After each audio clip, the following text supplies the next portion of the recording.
dikenal sama seluruh rakyat Indonesia. Saya pengen orang tuh mendengar suara saya. Gimana ya Tuhan ya? Terus akhirnya saya ikut sebuah manajemen yang kurang baik gitu. Tapi dia bisa mewujudkan mimpi saya lewat sebuah sinetron. Judulnya waktu itu Cinta Bunga. Saya cuma jadi figuran di sana. Tapi saya tuh asli Pekanbaru. Saya berangkat ke Jakarta, teman-teman saya akhirnya cewek jadi artis gitu kan. Tapi ternyata ketika saya sampai di Jakarta, semuanya tidak berjalan dengan mulus. Semuanya bikin saya sedih gitu. Karena saya harus pulang untuk bilang ke teman-teman saya, nonton ya di Cinta Bunga. Tahu apa yang saya lakukan di sinetron Cinta Bunga?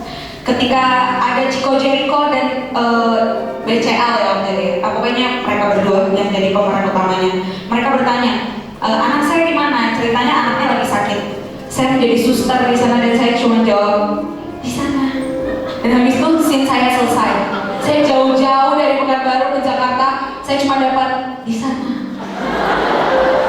Saya pulang ke Pekanbaru, nonton ya teman-teman. Aduh, kasih tahu nggak ya teman-teman suruh nonton atau enggak gitu. Akhirnya saya kasih tahu aja, saya percaya diri aja.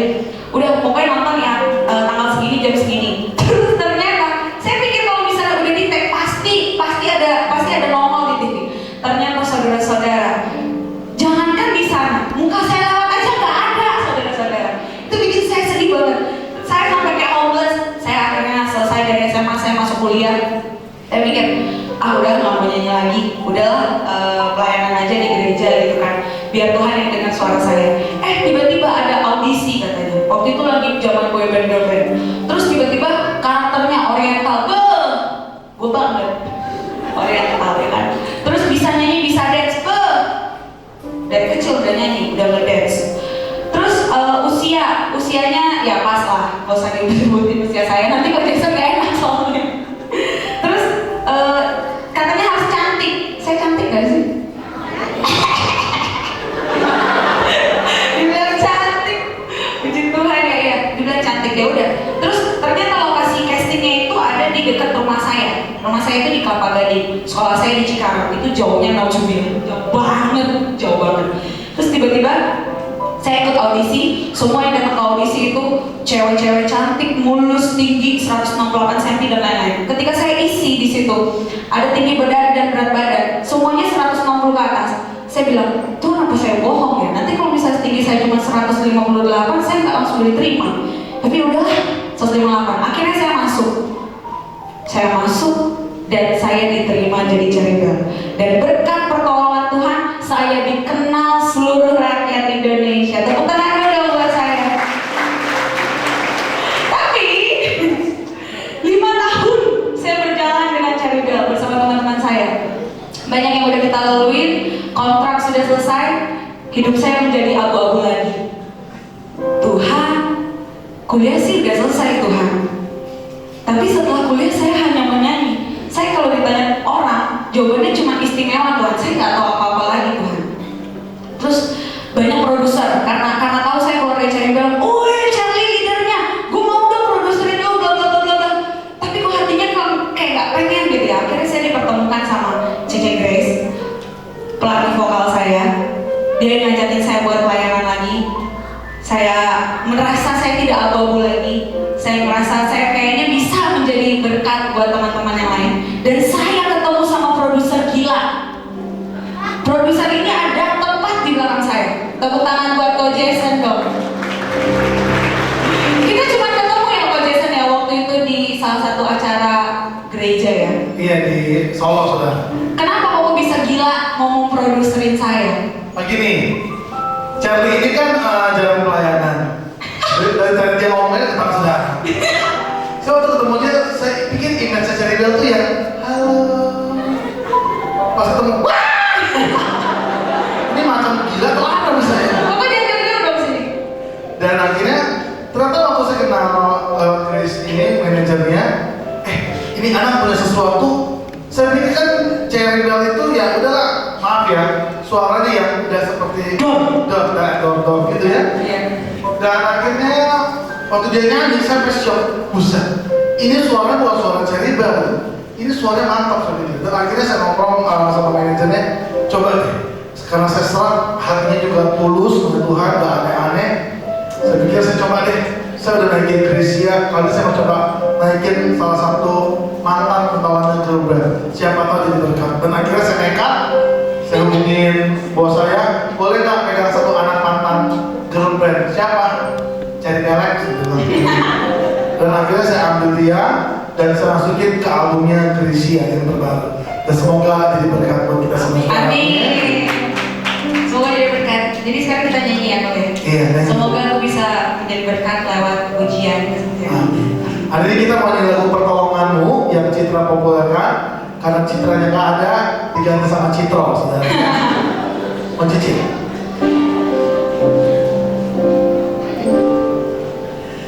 Hatiku tenang berada dekatmu, kaulah jawaban hidupku.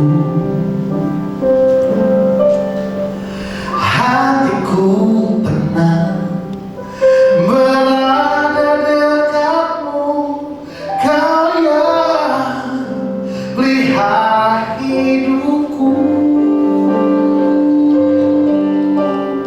Pertolonganmu begitu ajaib, kau telah mengikat hatiku. Di saat aku tak sanggup lagi, di situ tanganmu bekerja. Pertolonganmu begitu ajaib, kau telah mengikat hatiku.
3.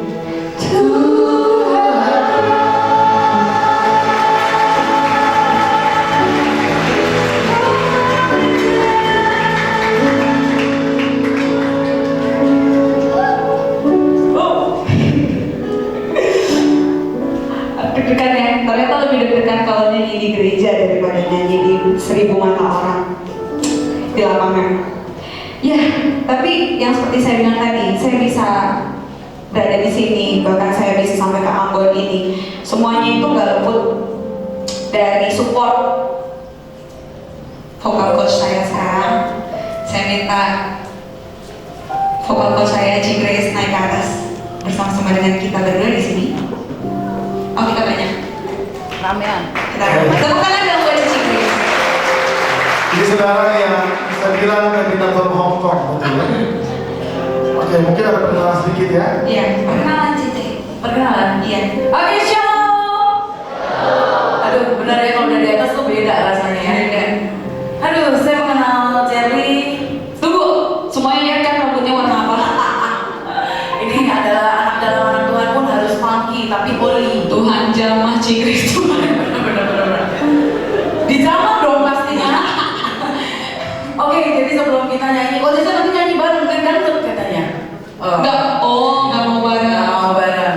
Cuma gini, yang saya mau sedikit sharing sama teman-teman semua adalah saya ketemu dia 5 tahun yang lalu ya. Pada saat itu saya memang background saya adalah pengajar vokal, saya S1-nya musik. Saya dipertemukan dengan Cherry Bell waktu itu. Satu yang saya pengen buktikan sama semuanya bahwa dulu semua orang bilang Cherry Bell itu semuanya lip sync-an, nggak bisa nyanyi. Dan saya cuma berpikir bahwa setiap orang kalau ada usaha pasti bisa. Amin. Asal dia nggak buta, dia nggak budek, dia nggak bisu, pasti bisa nyanyi. Dan akhirnya lambat laun saya bersyukur saya memegang Cherry Bell. Sama-sama kita latihan ya DR waktu itu ya, dengan kekuatan bulan kita latihan. Saya dengan segala penyiksaan gitu ya, penyiksaan positif. Akhirnya Cherry Bell bisa menjadi girl band papan atas salah satunya. Tepuk tangan dong buat Cherry Bell waktu itu. Singkat cerita, makin diperbesar, diperluas. Saya seorang MC, saya punya event organizer sendiri. Dari kota ke kota, saya dilempar untuk saya bisa mengerin suatu acara dan bertemu kembali dengan anak ini. Saya bilang, suara kamu bagus, kamu sudah dikenal di mana-mana. Kenapa nggak coba kita sama-sama kita melayani? Dia bilang, saya nggak pernah lagi pelayanan setelah kuliah ya. Setelah selesai kuliah. Setelah selesai kuliah, tapi saya bilang nggak ada kata terlambat karena saya sendiri walaupun kita di sekuler, tapi saya pelayanan. Jadi akhirnya kita bergabung kembali. Satu mimpi yang dijawab Tuhan. Sehari sebelum ketemu sama produser yang luar biasa ini, kita berdua ngobrol. Yuk kita bikin album rohani. Karena saya punya album rohani waktu itu kita mau bikin album buat dia gitu. Terus dia bilang iya, aku mau cek, aku mau pelayanan kembali. Besok paginya ketemulah jawaban Tuhan ini. Jadi ketika kita bersahabat, dipertemukan langsung dia ngomong ke saya, kok mau produserin dia tanpa saya harus meminta dan Tuhan tahu setiap kerinduan anak-anaknya loh. Makanya saya jawab apa waktu itu? Saya jawab apa waktu itu? Ya, dia lagi. Dia bilang, Cherry mau nggak? Saya bilang, Cherry pasti mau dan puji Tuhan lah ya akhirnya albumnya salah satu single ini ada di album Gracia. Jadi kita mau sama-sama lewat suara kita memberkati. Amin ya. Oke, sebelum kita duet, Coach Jason kamu nggak asik kalau nggak kesini? Harus ya, kita kan harus bernyanyi bertiga ya. Iya. Oke, nggak melo-melo lagi, ini melo lagi loh sistemnya ya. Siapa yang mau terima berkat Tuhan di sini?